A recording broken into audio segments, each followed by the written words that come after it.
What's up, everybody? And we did it! We did it, everyone! 30,000 subscribers! I knew we could do it, everyone, and it couldn't be possible without each and every single one of us. So to each and every one of you watching, I promise you, I will honor this pledge that you have invested in me and work harder than I ever have before. Guys, you don't understand. So yes, as you can probably tell, there's gonna be a hell of a lot more videos. I'm cranking up productivity 300%. So stay tuned because we've got a lot to talk about. Come one, come all to the new DW Fan 91 video.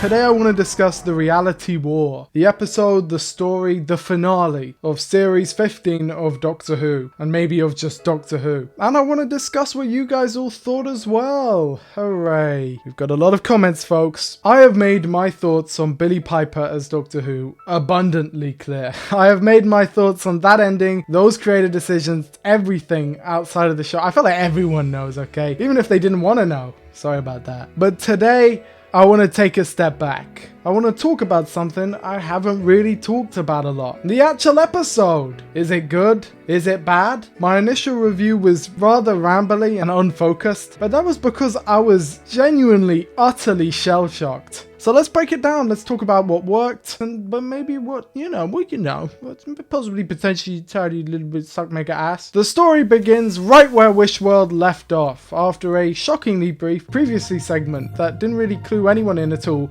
if they hadn't already been watching. For context, I was watching this episode with two people who had not seen the last two stories, but to this episode's credit, I was rather pleased on that front. Russell T Davies, as he always is, he made it rather easy and accessible for people who are just tuning in. I've got to give him praise. I'd filled them in with, just a teensy bit of additional context like Durrani and all of that, and then the rest was explained yet again. Also, I felt like it's quite easy to get into a story that begins with a man falling to his death, but luckily he is saved by Anita from the Time Hotel. Joy to the World is a rather strange episode of the show, but the Time Hotel was always a strong part of it. Here though, it doesn't really make much sense. The doors are meant to lead to hotel rooms, right? I'm pretty sure that was the entire point, but now they can lead to anywhere. What's the point in that? Anita is back and pregnant by a man called Ricardo, not to be confused with Richie, who is the father of Belinda's daughter at the end. Are they connected?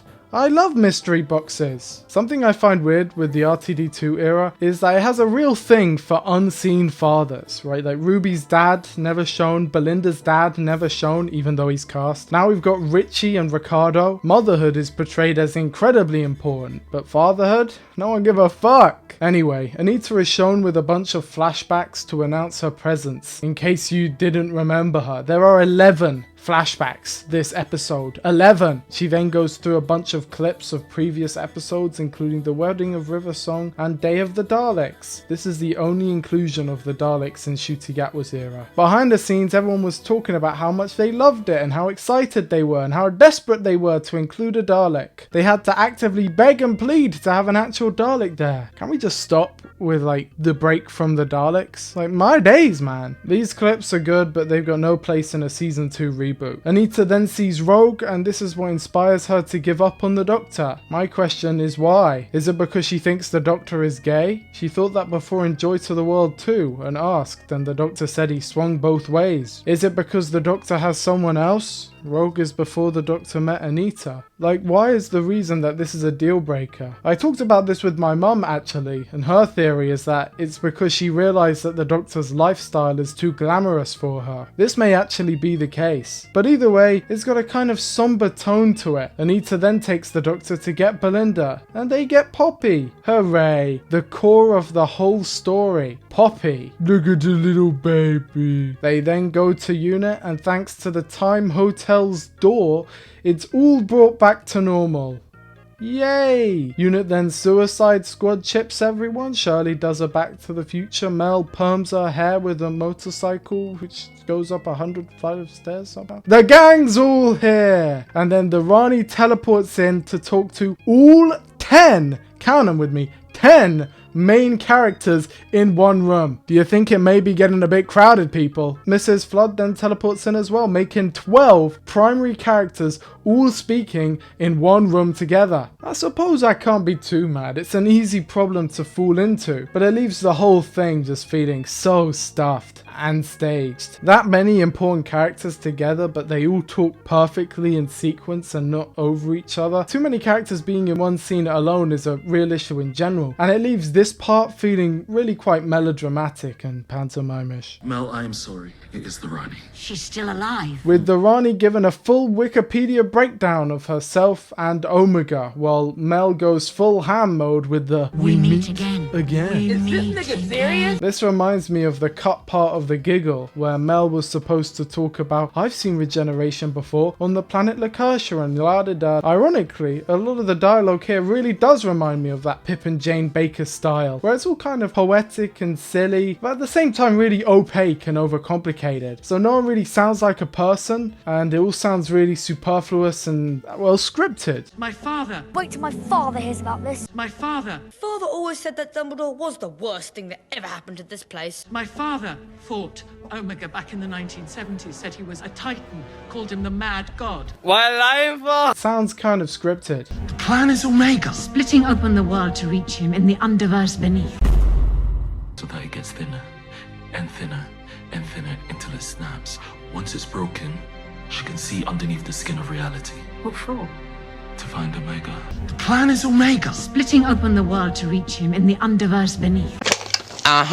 Bye. It's strange. A meta joke can be funny and sound natural, I'm surprised it's not the other guy. He is always turning up. but dialogue between characters can sound incredibly forced. I fought the Rani when I travelled with the Doctor all those years ago. This should be the best day of my life. Another Time Lord. It means I'm not alone. Except... She's ruthless. Worse than ruthless, she's indifferent to any pain or morality or humanity. The whole universe is just an experiment to her. What the hell are you talking about?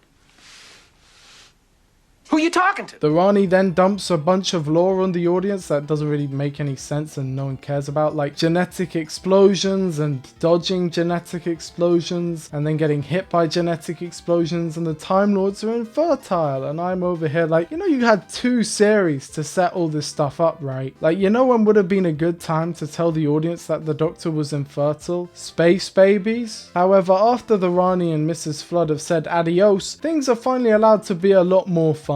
The stage is finally set, the past 10 minutes or so have been getting everything in place, and now we can let her rip. The unit base activates all its defenses, and we have a pretty epic set piece of them fighting the Bone Beasts. Great monster design versus cool lasers. We got pew pew pew, you know, pew pew pew, fire, says Colonel Ibrahim. I love that guy. And then the Doctor steals the Rani's Swagway and flies all over London like the Green Goblin. Yeah, you won't catch me alive, Spider-Man. In a boom, bash, bosh.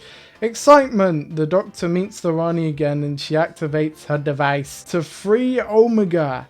The Doctor's like, yeah, I want to see him. So they open it up and Omega comes out to eat the Rani. Omega.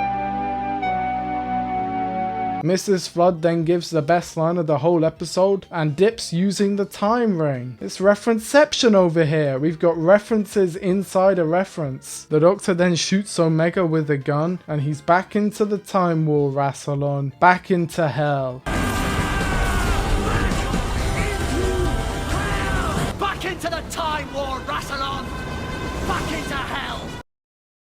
And then the wish is undone and blah de blah blah. Poppy's alive and then she's not. Then Ruby says, you gotta save her, Doctor. So the Doctor sacrifices himself and then he meets the 13th Doctor who is there somehow. But I'm happy because I like her. Pew pew pew. The Doctor then sees Belinda and Poppy one last time on a freezing February morn. And then he goes to regenerate.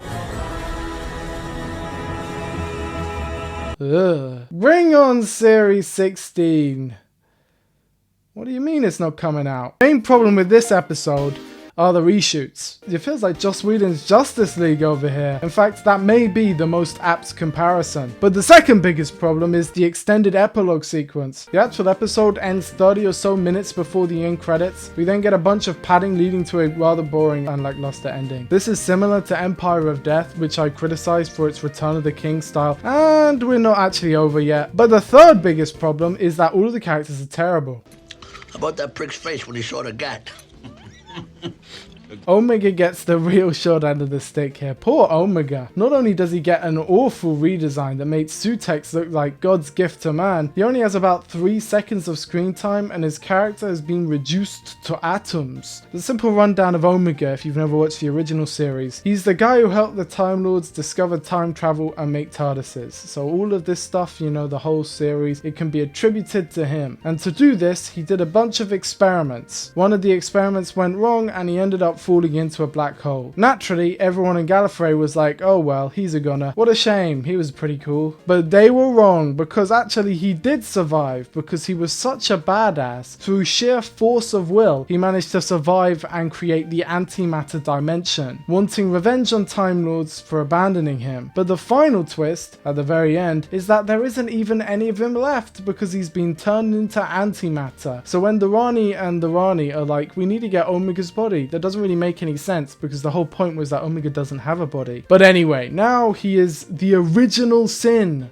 the Titan, whatever that means. It's haughty, epic, this goes hard type dialogue that borrows from the language of religion to sound weighty but lacks any meaning and depth, so it just falls flat as shallow. They also mispronounce his name, but I don't really care. Now Omega just wants to eat Time Lords. Yum yum yum, get in my belly. You see, the thing is, every time you change lore, you run the risk that your new stuff isn't going to be as good as what came before. While this may be an interesting, in inverted commas, idea for someone new, it pales in comparison to the incredibly effective story that came before. It also just kind of sucks as an idea on its own. Like, I get what you're trying to do, but it's bad. The Rani is also done dirty as she gets eaten unceremoniously. And somehow on the plus side though, Conrad, you know, he gets the best showing out of everyone. I don't really know how that is even possible, because he sucks. But Ruby also gets something to do with Project Indigo. Do you get it's a reference? Conrad's stuff, but I don't know. She doesn't get a thumbs up, man. How can I give a character who doesn't even get to say goodbye with her doctor a thumbs up? That's like a real missing part of this episode. But worse, yet worse than everything, is the treatment of Belinda. My favorite character. Gone, done beyond dirty. Dare I say, character assassination. Yes, as the number one, and I say this, people, number one member of the Belinda Chandra fan club, the treatment of her in this episode is abysmal. What happened? What happened? First of all, she has barely been in the past 4 episodes just in general. And secondly, they literally put her in a box. We serious? That is an admission of we don't know what the fuck to do with this character. But not only do they literally put her in a box, they figuratively put her in a box too. Belinda is a mum now, hooray. This is despite her never being implied to having wanting a baby, and the fact that her motherhood was forced upon her by brainwashing via a totalitarian regime. Now she doesn't care, I guess she's fine with it now. What's the point of this?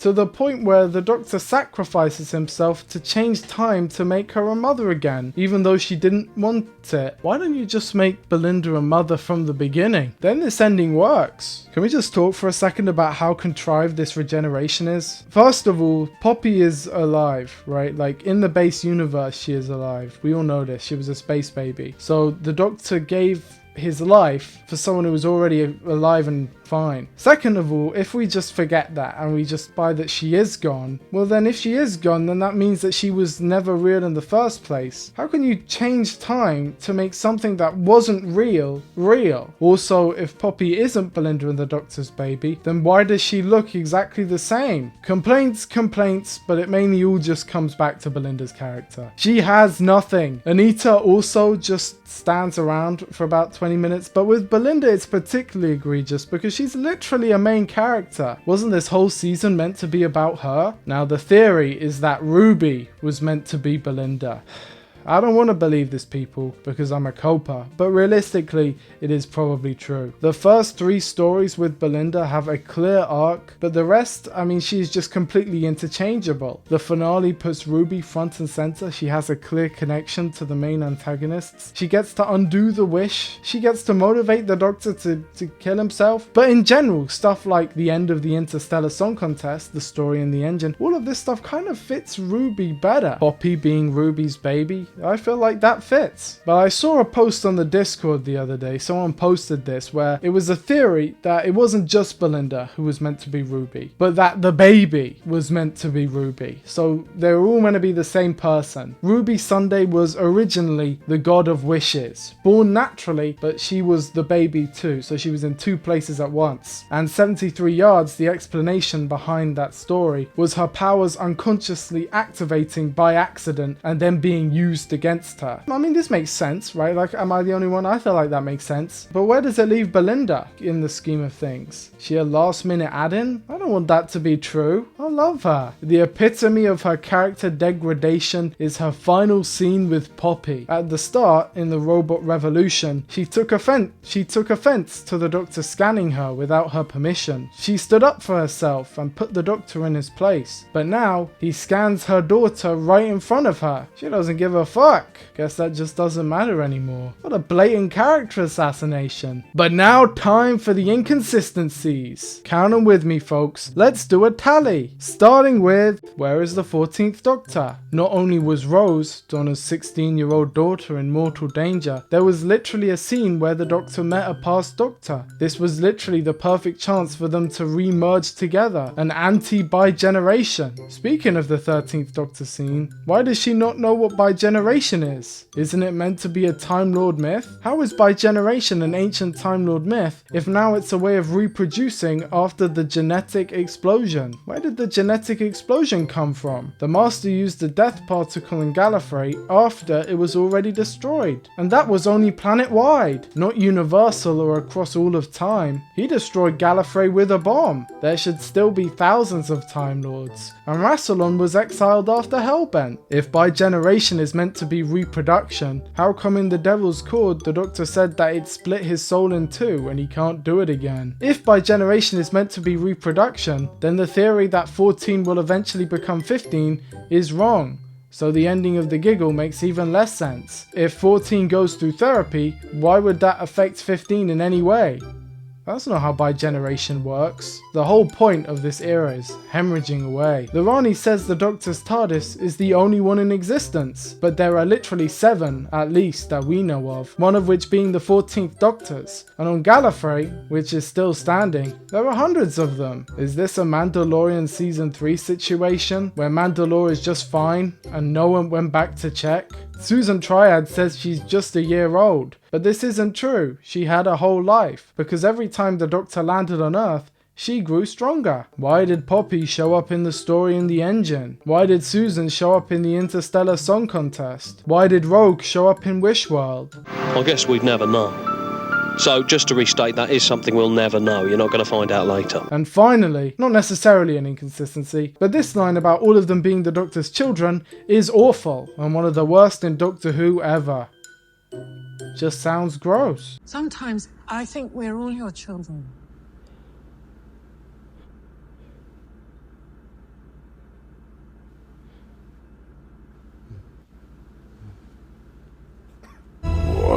Same with that Rani line about humans being the Doctor's fetish. And that scene with Conrad. Ugh. And I'm sure I missed many more. One can pick this episode to death, but holistically, it's at least partially rather enjoyable. Yes, I did just rag into it for however long, but one can enjoy it. And I genuinely think that I would. Seriously. I know, I had a great time with the majority of this one, even though it's crap, because I watched it with people I loved who were along for the ride. It's amazing what that will do for you, but I can't enjoy it. I just can't. This episode broke me. You guys saw my crash out. It broke me down to my very core, so I can't be positive. The reshoots are painful and obvious, and the fact they're lying about them is shameless. It makes it impossible for me to defend them, and the decision to make Billy Piper the Doctor, or not the Doctor, or whatever, or just whatever, it's just a spit in the face. That ending and that regeneration is such a sour note to end on that it makes the rest of the episode impossible for me to stomach. If they did go with that original ending ending, that party on May Day where Susan looked through the window and then disappeared into the snow. I mean, I don't see a world where that isn't objectively a better ending in any way. At least Doctor Who would go out with its dignity intact, and all of the questions can be filled in with expanded media, novels and such. But no, it's abysmal. This ending sequence, or even just the last 5 seconds, are in my opinion unacceptable. They're the real deal breaker, which, on the plus side, I suppose if there is going to be a deal breaker moment, it's good to have it in the last 5 seconds. Unlike The Giggle, which has dumbness placed on the back of, a pretty damn good story. The reality war has worseness slashing at the heart of something already pretty crap. If Russell T Davies' last episode was called The End of Time, then how about we call this one The End of the Show? I'm here all week, people. But what did you guys think? Enough of me, behold you. So, we all get old, we can't hack it anymore, and that's it. Yeah. That's your theory. Yeah. Let's just dive straight into the poll, people. Oh my god! What? It's just an ordinary crabby... Oh my goodness! I've never seen it this low before. With 10,000 votes, 35% bad. 35. The previous lowest, I'm pretty sure, was 12. So we've gone from 12% to 35. 21% amazing, 22% good, 22% alright, 35% bad. Yeah, people don't like this one. And here's Moz with the first comment. As a joke, I said, what if Omega eats the Rani? And then 30 seconds later, he did. I think that describes this episode. This thing would never happen. That would be silly. And then it happens. But at the same time, my hopes for this finale were already extremely low. Jules.White says, I thought the last half of the episode could have been pretty good as a standalone story. I like the idea of 73 yards making Ruby almost immune to timey-wimey stuff. I wonder if she still remembers the old timeline before 15 changed it. In terms of by generation, are they trying to say that it originated somehow between when the Pythia cursed the Gallifreyans and when the looms were created? I don't know. Did it start as an evolutionary byproduct of regeneration to keep the Time Lord's population alive, but when the looms were created it wasn't needed and therefore became a myth? I'm assuming after the Time War the Doctor's guilt kept him from bigenerating, and until Gallifrey was destroyed again, the Doctor, who is now free of their guilt, is able to bigenerate to keep the Time Lord race alive. I'm not sure White 13 didn't do it though. I think this is more thought than anyone else has put into it, including the writers team, and it's actually not that bad. You're making a great use of a kind of bad situation. I'm choosing to forget about Omega because what the hell was that? Like, no one asked for that, and I have no ideas how anyone thought it was a good idea. Kinda sad how easily the Rani got beaten because the build-up was so anticlimactic. If the Rani was beaten easily and then Omega was difficult to defeat, it wouldn't be a problem, but having both of the main villains be defeated in 2 seconds is a pretty terrible choice. True, true, true. Another very intelligent comment. Here is one from the GOAT, Pettybite, who says, not to defend 14 here, but it was the 60th and a big party, woo yada yada. I always thought, yeah, it's a little scuffed, but I think as an anniversary, you can do style over substance as a celebration. I think you're 100% right. I think for me with 14, I hated it because of the precedent set, and now we're seeing that precedent. But the reason, I gave it a chance is because, as you say, it's the 60th, big party, plausible deniability there. I still think it's the wrong move, and I think this is the proof, but I can't say you're wrong. I think you're right. Benzuko Live says they broke him. They actually broke the 91st Doctor Who fan, and I want to address this. I want to talk about why I was so negative in that video. Why was I so harsh? Why was I so sad? It's because I'm in mourning. I'm in mourning. It was grief. It's such an overpowering emotion, and that feeling of powerlessness, seeing my favourite show, it is part of my identity. I'm the DW fan 91, right? DW, Doctor Who. To see it go away, to see it be taken away, again, we've always had the insecurity about Doctor Who being cancelled since the 1980s, right? We've always had it, and to see it go, it literally is like what happened to Poppy in that episode. That's what it's like to be a Doctor Who fan right now. And so I feel like Ruby, I feel like sad, I feel like angry, I feel like people are gaslighting me, and it broke me. It broke me. And that's why there was that morning after video. That's why there was this whole cycle of grief. And that's why I'm back better than ever. In Series 1, the Ninth Doctor was scarred from the Time War. In the future, DW Fan 91 will be scarred from the Reality War. Here's one from GBCA who says, the good, Jodie, the mid, oh boy, the bad, oh boy, oh boy. The Jodie scene was good. It was a definite high point. I mean, there were actually a lot of individual scenes that I really enjoyed, and that Jodie scene was one of them, but it doesn't really have any thematic relevance, so it just feels empty. It feels hollow, the whole thing. So I can enjoy it in the moment and I can watch the clip and I can enjoy the clip.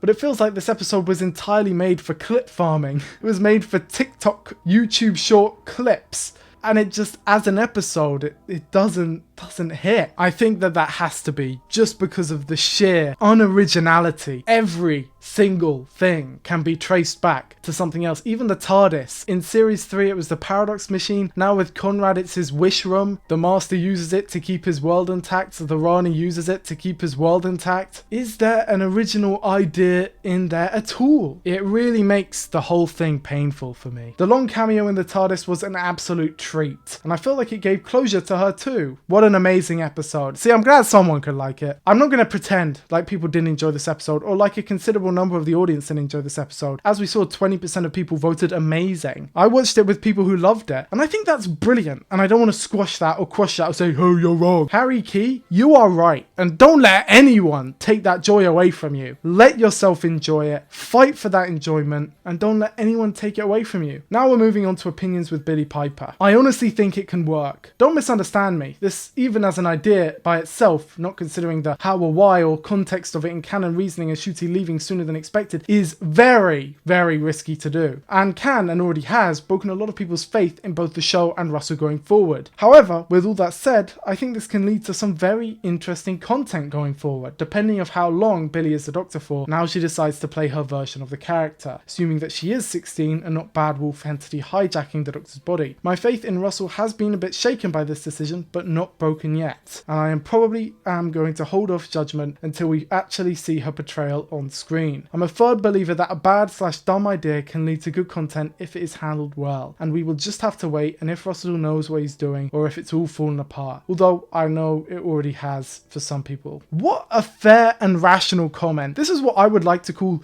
the correct take, but I just don't feel that way. So I can't be on that team. I agree that a bad idea doesn't necessarily mean the whole thing's doomed. I think The Timeless Child isn't necessarily a good idea, but I don't think the whole thing is doomed from that bad idea. This is a bit of a step too far, in my opinion. I also don't think that there will be a next episode, so I don't think there's anything to judge her off, so I can't really put my faith in anything. I just think the show is done. It's not I've lost faith in the show. It's not I hate the show. It's not I don't want the show to keep going. Of course I want the show to keep going.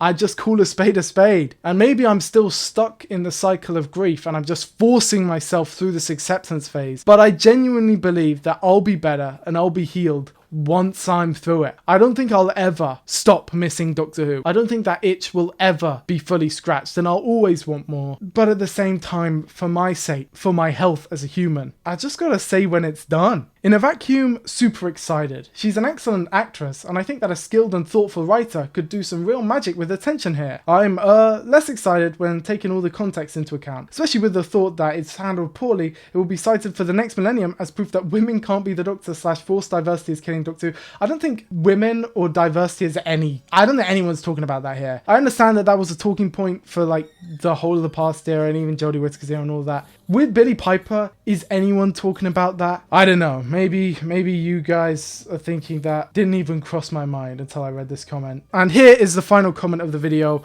the one that I believe sums up the majority of people's opinions. You can find this comment a dime a dozen in about every comment section, which is saying, I love her, Billie Piper, but I despise this decision. And if you want to know why people despise this decision, I made like 10 videos on it. So go check them out. And with all that said, wow, what a monster video. And yeah, I'm not done yet. I've got more videos coming along the pipeline, people. More than you can ever possibly imagine. So don't forget to leave a like. Don't forget to subscribe. And I will see you in the next one.